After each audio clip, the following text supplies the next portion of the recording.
bayawak na naman guys. Tignan nyo. Umakyan siya sa puno. Oh, nakatitig siya sa akin. Oh. Yan, umakyan. Nakatitig siya sa akin. Naghahanap yun ng pagkain. Ano yun? Yan. Saan niya pupunta? Dami nga bayawak dito. Sana yun. Ayun o.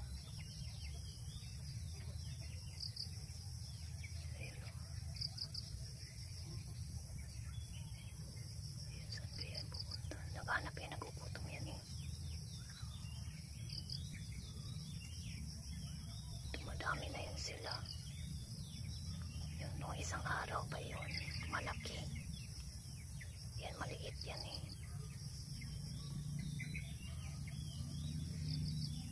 Nagutom yan sila. Yan guys, saan yan pupunta?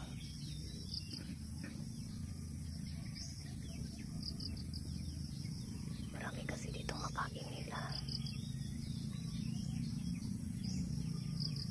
Tingnan nyo.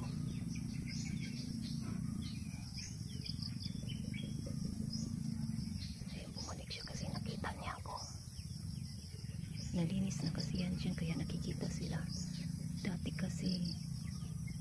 kasi dito sa area dyan, ano yan, hindi yan makikita. Puro ano yan, bagnot.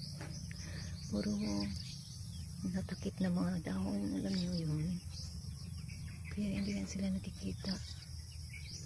Kaya kami dito nawawala ng manok. Yung maliliit pa na mga manok. Bago lang nga eh.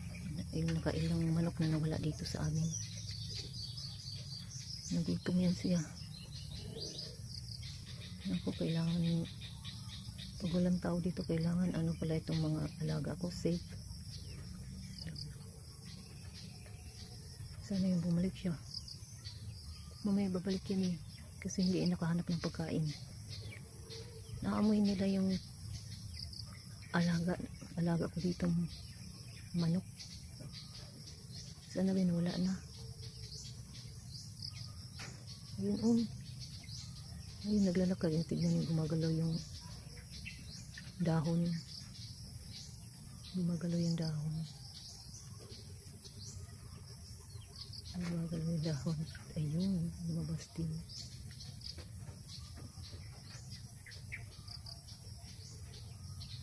Marami nga talaga, dumadami na sila kasi wala kasi nang huli dito ng bayawak. Takot rin ako.